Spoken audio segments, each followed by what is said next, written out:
पुढील कार्यक्रम प्रसारित करणारे आहेत जॉयसमेर मिनिस्ट्रीचे मित्र आणि भागीदार.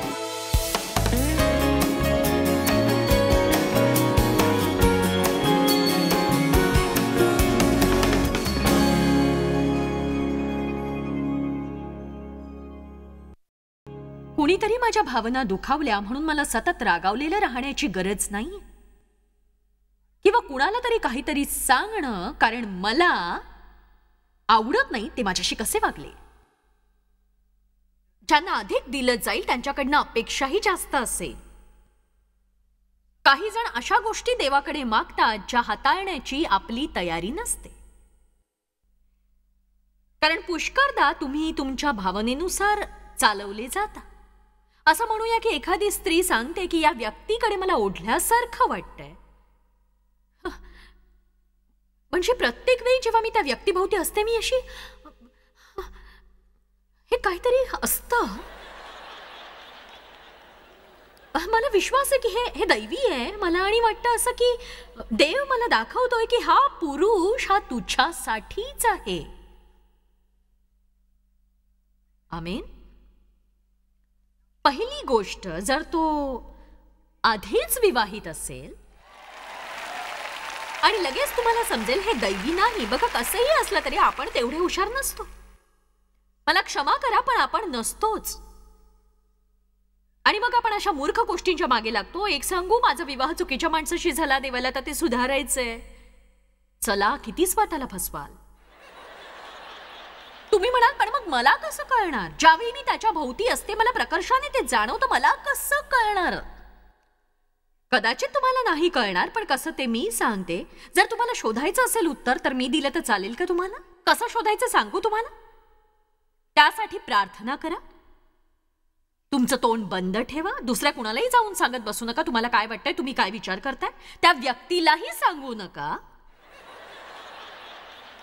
मला असं वाटतंय आपलं लग्न होणार आहे. मला वाटतं लोक असा गोंधळ घालतात. जरी तुम्हाला त्याच्याशी लग्न करायचं असेल, मूर्खासारखे त्याला घाबरू नका. प्रार्थना करा, तुमचे ओठ शिवून टाका. आणि आता ऐका, देव काय करतो त्यासाठी थांबून वाट पहा. चला ना, तुम्हाला जर खरंच देवाची इच्छा हवी असेल तर ते करण्यात काही समस्या येणार नाही. मी म्हटलं, तुम्हाला खरंच देवाची इच्छा हवी असेल तर तुम्हाला काहीही समस्या येणार नाही. जर तुम्हाला खरंच देवाची इच्छा हवी असेल, चला, जर तुम्हाला खरंच देवाची इच्छा हवी असेल तर हे करण्यात तुम्हाला काहीही समस्या येणार नाही. प्रार्थना करा. असाध्य ते साध्य करणारा परमेश्वर आहे. जर ती योग्य गोष्ट असेल तर देव त्याच्या मनातही ते घालेलच. देव तशी परिस्थिती तयार करील. त्याला काही काळ लागेल, पण सरते शेवटी जशी घडायला हवी तशी ती गोष्ट घडून येईल. जर देवावर तुमचा विश्वास असेल तर नरकातला कोणताही सैतान जे तुम्हाला हवंय त्यापासून वंचित ठेवू शकणार नाही. आत्ताच मी तुम्हाला छान सल्ला दिलाय, तेव्हा जेव्हा तुम्हाला खात्री नसेल, अशा काही गोष्टी आहेत ज्या देववचनात सापडत नाहीत. नवीन कार केव्हा घ्यावी हे बायबल सांगत नाही. काही तत्व आहेत ज्यानुसार तुम्ही वागायला हवं. कुणाशी लग्न करावं हे बायबल सांगत नाही. कुणाशी लग्न करू नये हे सांगतं. विजोडाशी लग्न संबंध ठेवू नका ते सांगतं. भावनावश होऊन गोष्टी करू नका. पुष्कळ गोष्टी ते आपल्याला सांगतं, पण अशा काही गोष्टी असतात जिथे निर्णय आपल्याला घ्यावे लागतात आणि मग त्यासाठी आपल्याला अध्याय किंवा वचन सापडत नाही. म्हणून आपण प्रार्थना करावी, देवाला विचारायला हवं कोणत्या तरी प्रकारचं समर्थन जे आपल्याला वेगवेगळ्या प्रकारे मिळू शकतं, आणि आपण केवळ त्याच्यावर विश्वास ठेवायला हवा आणि अजून थोडी प्रार्थना करावी. मला विश्वास आहे की भावना चंचल असतात. तुम्ही म्हणाल याचा अर्थ काय? त्या कपटी, उचकवणाऱ्या, अस्थिर, बदलणाऱ्या, व्यक्तीनुसार बदलणाऱ्या असतात आणि भाकीत न करण्याजोगी. म्हणजे एखाद्या दिवशी तुम्हाला काय वाटेल तुम्ही सांगू शकणार नाही, कारण भावना या आपल्या विचारांद्वारे परिणामित केल्या जाऊ शकतात. आणि मन ही रणभूमी आहे. सैतान आपल्या मनात विचार घालतो. त्यासाठी आपल्याला देववचन ठाऊक असायला हवं, म्हणजे आपण चुकीचे विचार झटकून टाकू शकतो. आणि जर देवाने एखादी गोष्ट तुम्हाला करायला सांगितली आहे आणि सैतान तुमच्या मनाशी खेळ खेळत असेल तर पुन्हा विचार करायची गरज नाही. याचं अचूक उदाहरण आपल्याला उत्पत्तीत दिसून येत. आपण परत त्याविषयी बोलूया. हव्वेच्या बाबतीत हव्वेला ठाऊक होतं देवाने सांगितलंय, तिने सैतानाला सांगितलं देवाने काय सांगितलंय, आणि सैतान म्हणतोय खरंच त्याला तसं म्हणायचं नव्हतं. हव्वा, तू परत विचार कर, देवाला असं म्हणायचं नसावं. आपण शिकायची गरज आहे आत्म्यासोबत कसं चालायचं, केवळ आपल्या विचारांना मारून टाकायचं नाही. असं होतं की तुम्ही 101 वेळा काही विचार करता, 30 दिवस त्यावर विचार करत राहता, म्हणून आपण आजकाल सच्चेपणा गमावत चाललो आहोत. अशा प्रकारे आपण लोकांची पिछेहाट करतो की ते म्हणतात बोलल्याप्रमाणे चाललंच पाहिजे. असं काही नाही, हे चुकीचं आहे. कारण लोक भावनिक होऊन जबाबदारी घेतात किंवा ते जबाबदारी घेतात पवित्र आत्म्याने मार्गदर्शन केल्यामुळे, आणि 2 दिवसांनी तसं करण्याचा त्यांना विचारही शिवत नाही. अगदी हेच बायबल सांगतं. बांधकामाला सुरुवात करण्याआधी तुम्ही त्यासाठी लागणारी किंमत आणि हे पूर्ण करण्यासाठी स्वतःकडे असलेली साधनं याची पडताळणी करावी. देव अशा अर्धवट पार पाडलेल्या जबाबदाऱ्यांनी आणि सुरुवात केलेल्या पण न संपवलेल्या योजनांनी खुश होत नाही आहो. चला, सुरुवात करणं सोपं आहे. खेळात तुम्हाला खूप गुण मिळू शकतील, पण त्या गुणांचा फायदा काय जर कोणी प्रोत्साहन द्यायला आणि टाळ्या वाजवायला नसेल तर? मला खेळ बघणारे प्रेक्षक आवडतात. हे आजकाल खूप कठीण झालंय आहो. जे 15 किंवा 20 किंवा 25 वर्ष एकाच कंपनीत टिकून राहतात, ही आजची पद्धत आहे. सामान्यतः हल्ली असं दिसतं की म्हणजे असे लोक असतात जे म्हणतात की आम्ही असं करू तसं करू, आणि 2-3 महिन्यांनी ते तिथे दिसतच नाहीत आपल्याला. पण मला विश्वास आहे की आपल्याला सगळ्यात मोठा फायदा मिळतो तो एक गोष्ट, सतत आणि वारंवार वारंवार करत राहण्याने सैतानाला बाहेर काढता तुम्ही. त्याला समजतं तुमच्या फंदात पडता कामा नाही, कारण तुम्ही सोडणारही नाही आणि थांबणारही नाही. आणि आता तुम्ही एखादी भावनिक टोपली भरणार नाही जी सोमवारी हो हो म्हणून भरणार आणि मंगळवारी नाही नाही म्हणून रिकामी होणार. एखाद्या पाळणा घरात काम करणार का असं पालकांनी विचारल्यावर हो म्हणणं सोपं असतं. जोवर काही आठवडे तुम्ही तिथे काम करत नाही आणि एखाद्या बाळाला जर जुलाब लागले तर सतत तुम्हाला डायपर्स बदलावे लागतात, आणि मग एकाएकी तुम्ही त्या पाळणा घरात जाणं थांबवता. काही ख्रिस्ती लोक दर 3 आठवड्यांनी नवीन सेवा सुरू करतात.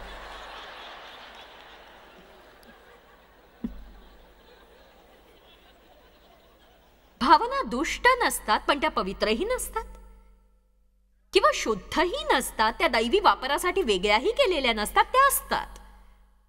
आणि त्या जशा असतात तशीच त्यांची पारख होते. मला हवंय तुम्ही तुमच्या भावनांना भेटावं. मला हवंय भावनांनी तुमच्यावर ताबा मिळवण्यापेक्षा तुम्ही त्यांच्यावर ताबा मिळवावा. तुमचा एक हिस्सा म्हणून तुम्ही त्यांच्याकडे पाहावं, आणि जो आनंददायक असू शकेल तरीही त्रासदायक असेल तरी तुम्ही त्यांच्याद्वारे चालवलेले किंवा त्यांच्या अधिकारात नसाल. त्यांनी तुमच्यावर हुकूमत गाजवून तुमच्या निवडींवर ताबा मिळवू नये कधीही. जितके जास्त तुम्ही भावनेच्या आहारी जाल तितक्या जास्त त्या शक्तिशाली होतील आणि त्यांचं नियंत्रण अधिक वाढत जाईल. जर तुम्ही भावनांना नाही म्हणायला शिकलात, कारण जेव्हा तुम्ही भावनांना हो म्हणता तेव्हा देवाला तुम्हाला नाही म्हणावंच लागणार आहे हे तुम्हाला समजतं. काही काळ तुम्हाला झगडावं लागेल, पण तुम्हाला कळेल की तुम्ही एक वेगळी व्यक्ती बनाल आणि योग्य गोष्टींना तुम्ही हो म्हणाल, चुकीच्या गोष्टींना नाही म्हणाल. तुमची दैहिकता काटेकोर होईल, ती अगदी मृतवत होईल. त्यांची थोडीशी शक्ती आणि तुमच्यावरचा पगडा मृतवत होईल. जसजसे तुम्ही त्यांना खायला देणार नाही त्या भावना अशक्त होत जातील. त्यांना जर आपण भरवत राहिलो तर आपली दैहिकता वाढत जाते. आपण वधस्तंभावर न खेळलेल्या आत्म्याला भरवत राहतो, कारण आपण त्याचं ऐकत राहतो, पण प्रत्येक वेळी आपण त्याला भरवलं नाही तर तो हळूहळू अशक्त, दुर्बल आणि कमजोर होत जातो. जेव्हा मी विचार करते ज्या काही गोष्टी मी करायचे आणि कशी मी डेव्हवर चिडायचे, जेव्हा माझ्या मनाप्रमाणे व्हायचं नाही, काही वेळा बोलणं बंद करायचे 1, 2 किंवा 3 आठवडे सुद्धा, आणि मग खूप हतबल व्हायचे मी, आणि माझं पोट बिघडायचं मग, आणि डोकं दुखायचं, माझी मान दुखायची, कंबर दुखायची, मी पुटपुटायचे, वैतागायचे, कुणाबरोबर टीव्ही पाहायचे नाही, गादीच्या अगदी कडेला झोपायचे म्हणजे डेव्ह मला स्पर्शही करणार नाही. आणि कारण काय होतं, काय तर माझ्या मनासारखं घडलं नाही म्हणून. याला स्वातंत्र्य म्हणत नाहीत. प्रत्येक वेळी मनासारखं घडणं म्हणजे स्वातंत्र्य नाही. जगाला हेच स्वातंत्र्य वाटतं. स्वातंत्र्य म्हणजे देवाला हो म्हणता येणं आहे, स्वतःला नाकारणं आहे आणि स्वतःच्या मनाप्रमाणे घडलं नाही तरी आनंदी राहणं आहे. हो हो, तुम्ही एका स्वतंत्र स्त्रीकडे पाहताय. आनंदी होण्यासाठी मला स्वतःचा मार्ग निवडण्याची गरज नाही. काही दिवसांपूर्वी मी देवला काही करायला सांगितलं, तो म्हणाला नाही. खरं तर तो गोल्फ खेळायला जाणार होता. मी त्याला म्हटलं आज माझ्यासोबत घरीच थांबलास तर आज तू जाऊ नयेस असं वाटतंय. तो म्हणाला नाही. मी म्हटलं ठीक आहे. सुरुवातीला मला अवघडल्यासारखं वाटलं, पण मग नंतर मी विचार केला या क्षणी मी निवड करू शकते. आणि मग मी मोठ्यांदा म्हणाले. जेव्हा तो निघून गेला होता मी म्हटलं आनंदी राहण्यासाठी मला माझा मार्ग निवडायचा आहे. मी माझी रात्र आनंदात घालवीन. आमेन. कारण मला माहिती आहे तो माझ्यावर प्रेम करतो. माझ्यावर प्रेम नाही म्हणून तो असं करत नाहीये. काही कारणास्तव करतोय. त्याला तसंच करायचंय. आणि एक सांगू, पुरुष सहसा बायकांच्या मताप्रमाणे वागत नाहीत. ते फक्त स्वतःला हवं ते करतात. आणि मी मात्र नको जाऊस ना, आज तू माझ्याबरोबर घरी थांब. नको जाऊस ना. नाही, मी जाणार. अगं 42 वर्ष झाली तरी तुला कळत कसं नाही? हो, पण संदेशासाठी त्याने मला चांगला विषय दिला. हो, मी डेव्हशी लग्न केलं नसताना मला संदेशासाठी इतके विषय मिळाले नसते.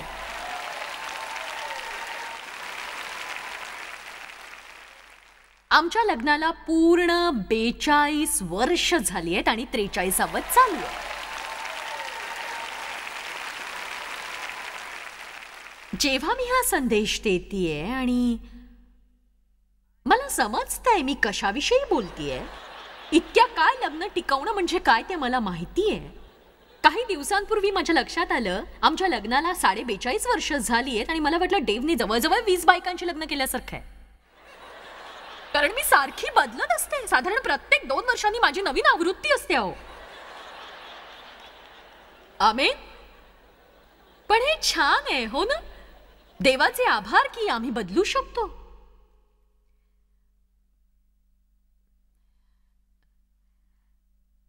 भावना काही वेळा मदतगार ठरतात, काही वेळा त्या दुःखदायी असतात.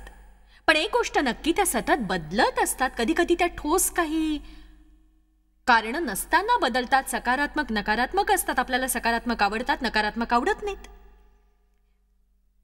ज्यावेळी तुम्हाला नको असतात त्यावेळी त्या येतात, त्या चुकीच्या भावना. आणि चांगल्या भावना तुम्हाला सोडून जातात जेव्हा तुम्हाला त्या हव्या असतात. कुठे आहेत ते कळत नाहीत. नको असताना देखील येण्यापासून तुम्ही त्यांना अडवू शकत नाही. जणू त्यांना स्वतःच असं मन असतं. ते आपल्याला एखाद्या वेळी रडवू शकतात, हसवूही शकतात. परिस्थिती चांगली असताना त्या चांगल्या असतात. वाट बघण्याच्या आणि बदलाच्या काळात त्या तशाच वागतात. जर तुम्हाला भडक भावना पाहायच्या असतील तर तुमच्या जीवनात काही बदल घडेपर्यंत जरा वाट बघावी लागेल. त्या बाबतीत मी नंतरच्या संदेशात बोलणार आहे. तुम्हाला नको असतानाच त्या कार्यरत होतात. कधी कधी वेगळ्याच कारणासाठी तुम्ही पलंगावर जाता. एका रात्रीत सगळ्या भावनाच बदलतात आणि तुम्हाला असं वाटतं की म्हणजे तुम्हाला खूप गोड वाटत असतं, प्रेमळ वाटत असतं. पलंगावर जाता, सकाळी तुम्ही उठता तेव्हा डोकं फोडावं असं वाटतं. आणि तुम्हाला समजत नाही काय बिनसलंय ते कळत नाही तुम्हाला. भावनांचं आपल्या अस्तित्वाशीच नातं असतं आणि तुम्ही जेव्हा थकलेले असता तुम्हाला त्या भावनिक बनवतात. तुम्ही जेव्हा थकलेले असता सगळ्यांवर आरडाओरडा करत असता. सगळ्या भावना तुम्हाला दुःखी करतात. आणि बघा, तुमच्या भावना तुमच्या विचारांशी जोडल्या जातात आणि पुष्कळदा तुम्ही तुमच्या मनाला वाटेल ते करता. त्यांचा संबंध तुमच्या भावनांशी असतो. आमेन. ते आपल्या इच्छांबरोबर सुद्धा जोडल्या जातात. आपल्याला हवं ते मिळत नसेल तर आपल्या भावना उदास होतात, फुकतात, दुःखी होतात. स्तोत्रसंहिता अध्याय 7-9 मध्ये म्हटलंय की ज्या देवाची आपण भक्ती करतो तो आपल्या विचारशक्तीची आणि भावनांची परीक्षा घेतो. म्हणजेच काही घटना तो आपल्या जीवनात घडू देतो आणि त्याचा परिणाम आपल्या भावनांवर होतो, जोवर आपल्याला समजत नाही की भावनेद्वारे आपण चालवले जाऊ नये. तुम्ही केवळ कल्पना करू शकत नाही का जे तुम्हाला मूर्ख बनवतात त्या सगळ्यांनी तुमच्यापासून काही अंतरावरच असावं? एक सांगू, जोवर तुम्ही असं राहायला शिकणार नाही आणि पौलासारखे होणार नाही तोवर सर्व लोकांबरोबर तुम्हाला सामना करावा लागेल आणि तुम्ही सतत आणि वारंवार वारंवार जोवर तुम्ही शिकत नाही त्यांना हाताळायला. तुम्ही कधी अशी प्रार्थना केली नाही का की तुम्ही नावडत्या व्यक्तीवर प्रेम कराल?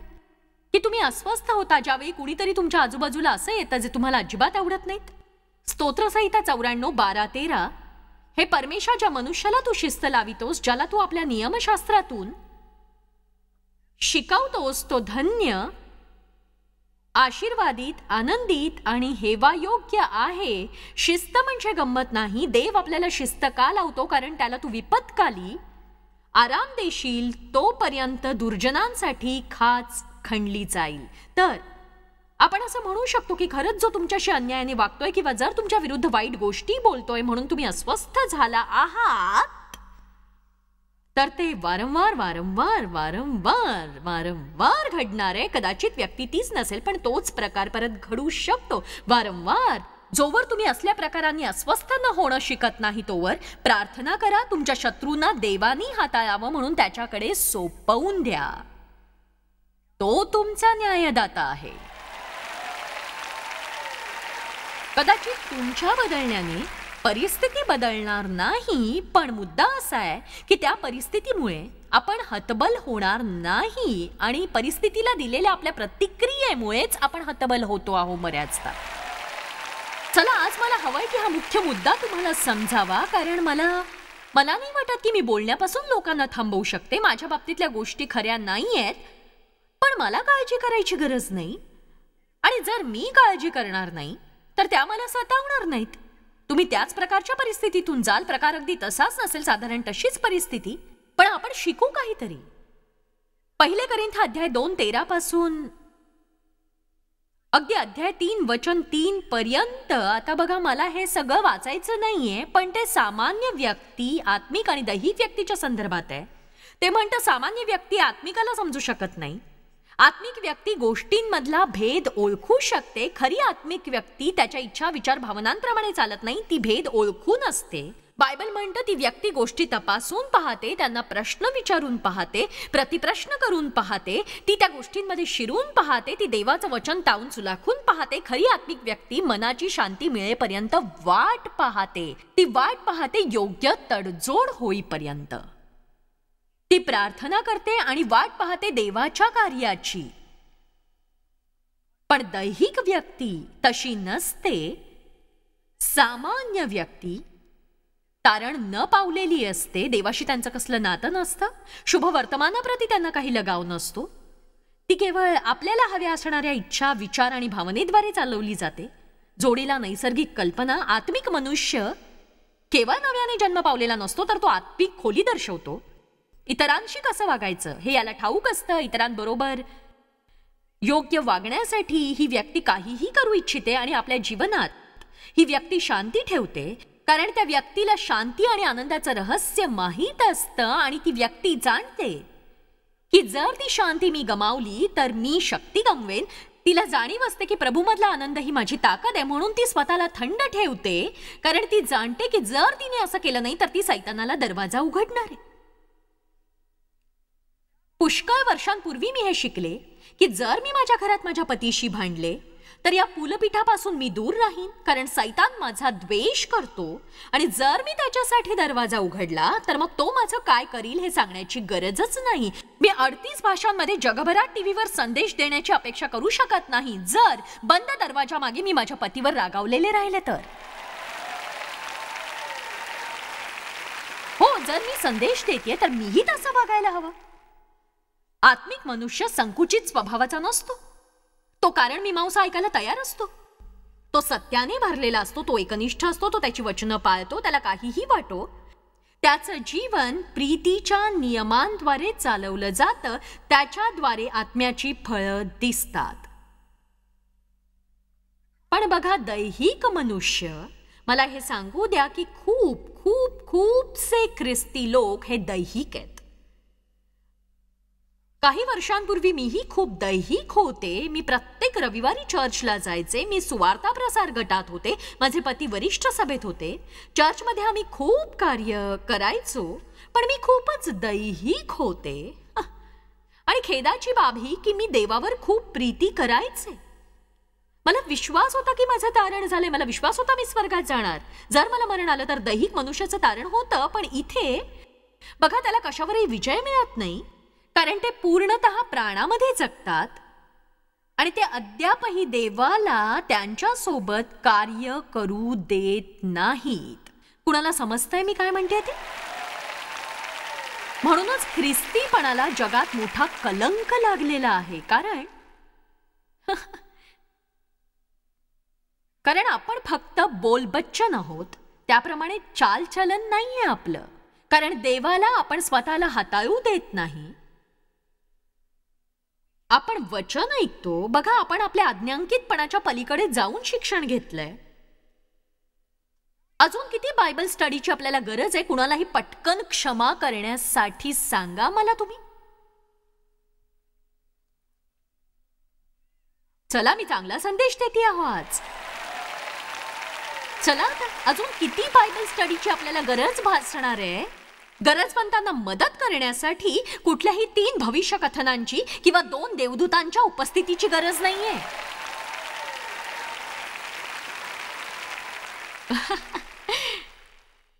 वा, येशू, या आठवड्यात गंमत येणार आहे. दैहिक मनुष्याचं तारण झालं असलं तरी तो तारण न पावल्यासारखा वागतो. तो लहान मुलासारखा विश्वास ठेवणारा नसतो.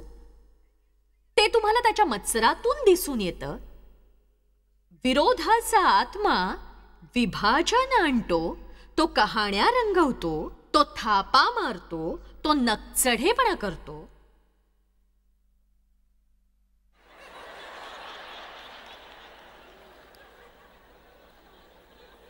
तो ख्रिस्ताऐवजी लोकांच्या मतासाठी जीवन जगतो. तो वैर दाखवतो. तो स्वेच्छेने चालवला जातो. त्याच्या भावना आणि मूड सतत बदलणारे असतात. 1 कोरिंथी अध्याय 13 वचन 11 हे आपण पडद्यावर पाहू, म्हणजे स्पष्टपणे समजेल. जेव्हा मी मूल होतो तेव्हा मुलासारखा बोलत असे, मुलासारखे माझे विचार असत, मुलासारखी माझी बुद्धी असे. आणि आता प्रौढ झाल्यावर मी पोरपणाच्या गोष्टी सोडून दिल्यात. आता या विशिष्ट समयी तुमच्यापैकी काही लोकांना मला आज विचारायचंय, वायूत रेग मारल्यासारखं सांगायचं तर निर्णय घ्यायचा आहे की काहीही झालं तरीही मी हा निर्णय घेणारच आहे. कुठल्याही किमतीवर, कितीही वेळ लागला तरी मी स्थिर राहणारच आहे. भावनांवर माझा अधिकार असेल, त्यांचा अधिकार माझ्यावर नसेल. मी भावनांना ताब्यात ठेवीन, त्या मला ताब्यात ठेवणार नाहीत. मग कितीही वेळ लागला तरी मी शिकणार लवकरात लवकर देवाची आज्ञा पाळणं. परवा नाही मला काय वाटतंय किंवा माझी इच्छा काय आहे, माझ्या भावना काय आहेत. जर मी ख्रिस्ती आहे तर देवाला माझा अभिमान वाटावा अशी मी होणार आहे. मी त्याच्यासाठी भरोसेमंद असणार आहे. मी पोरकटपणा सोडून देणार आहे. आज हा निर्णय घेण्याची कुणाची तयारी आहे का सांगा मला.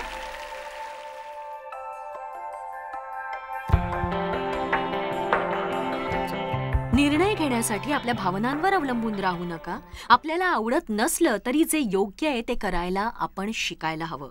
हे जरा आव्हानात्मक वाटतं, पण त्यामुळे तुम्ही वास्तविक विजयाच्या जागी पोहोचाल. हा देववचन तुमच्या हाती देताना आम्हाला आनंद होतोय. हे देववचनाचं सत्य आहे, तेच तुम्हाला बंधमुक्त करील.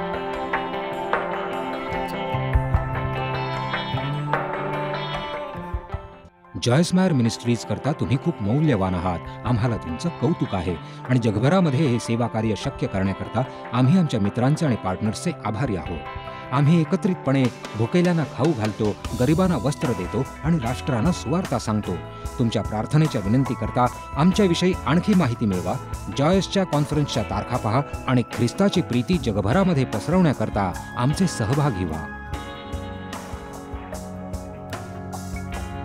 याचा सर्व खर्च जॉयसमेर मिनिस्ट्रीचे मित्र आणि भागीदार करत आहेत.